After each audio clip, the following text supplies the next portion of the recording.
Dans l'ambiance feutrée d'une salle de lecture, les livres s'alignent en rangées face à des ordinateurs. De la bibliothèque à la médiathèque, il n'y a plus de frontières à notre époque. Le mariage des genres est consommé avec le jeu vidéo qui s'invite désormais à la Bibliothèque nationale de France. Depuis 1992, la loi sur le dépôt légal oblige en effet chaque éditeur à fournir une version de ses productions pour archives. Bonjour, je suis Sébastien Godlus, je suis directeur adjoint du département de l'audiovisuel et je vous emmène pour vous montrer comment fonctionne la conservation et la consultation des collections patrimoniales de jeux vidéo.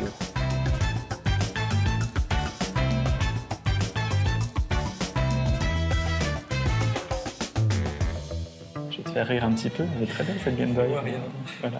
On est dans la collection Charles Cros, qui est la collection qui rassemble des appareils de lecture et d'enregistrement de l'ensemble des technologies qu'on peut être amené à communiquer, à la fois en documents sonores, vidéo, multimédia, et donc des jeux vidéo également, puisqu'on a une collection de consoles qui témoignent de ces techniques, et aussi des pratiques qui étaient ou qui sont toujours en jeu lorsqu'on utilise ces appareils.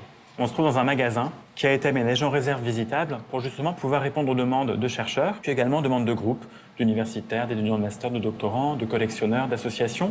Là, on est vraiment au dernier niveau, au dernier sous-sol de la BNF, et on va commencer à monter de quelques niveaux pour aller accéder à nos magasins.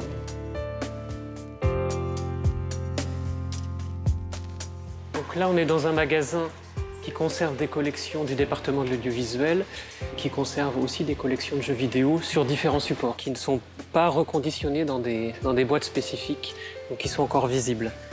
L'essentiel de nos jeux, ils sont reconditionnés dans des boîtes qui sont réalisées spécifiquement là, et qui sont faits en matériaux de conservation qui durent et qui ne vont pas endommager les collections qu'on met dedans.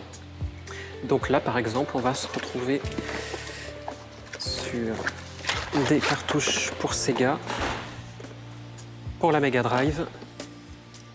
Donc actuellement, la collection, elle représente à peu près 15 000 titres. C'est à peu près 1000 nouveaux titres de jeux vidéo qui rentrent chaque année. Quand un lecteur a besoin de consulter un titre, on le sort quand il n'est pas déjà numérisé, puisque certains supports s'abîment et un lecteur, du coup, ne consulte plus le document d'origine, il consulte le jeu, son contenu, via un émulateur. On redescend directement en salle de lecture, salle dans laquelle on peut consulter les jeux vidéo.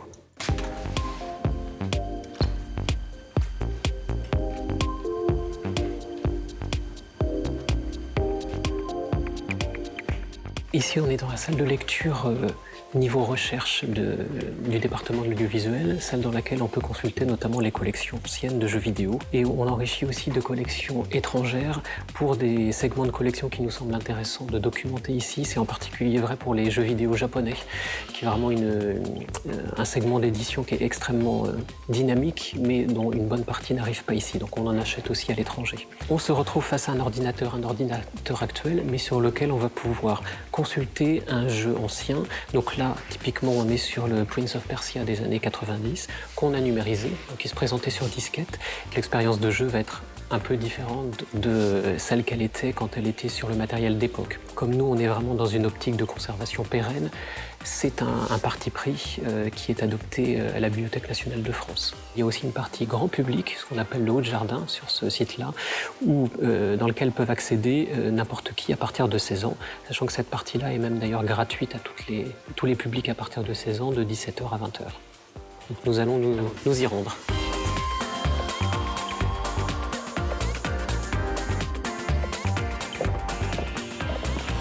Bonjour Catherine. Bonjour Clément. À ce niveau-là, ce ne sont que des collections achetées pour le public. Pour ce qui est des jeux vidéo, on est plutôt sur des collections récentes. Le public qui vient dans ces salles du Haut-de-Jardin, c'est beaucoup d'étudiants donc qui ont beaucoup de 18 ans. Donc on ne s'interdit pas non plus d'acheter, de proposer des jeux PEGI 18. que certains pourront trouver un peu violents, mais qui ont malgré tout leur importance. N'importe qui, effectivement, peut nous donner sa collection de jeux, et puis on peut aussi nous donner des consoles anciennes pour documenter les modes de consultation des décennies précédentes. C'est une des forces de la France que d'avoir considéré que le jeu vidéo était du patrimoine culturel au même titre qu'un livre, qu'un film, qu'une estampe, qu'une partition. Le fait que ça rentre, que ces collections de jeux vidéo rentrent à la BNF en constitue un patrimoine et du coup constitue un vivier de documents, de recherche pour les générations futures.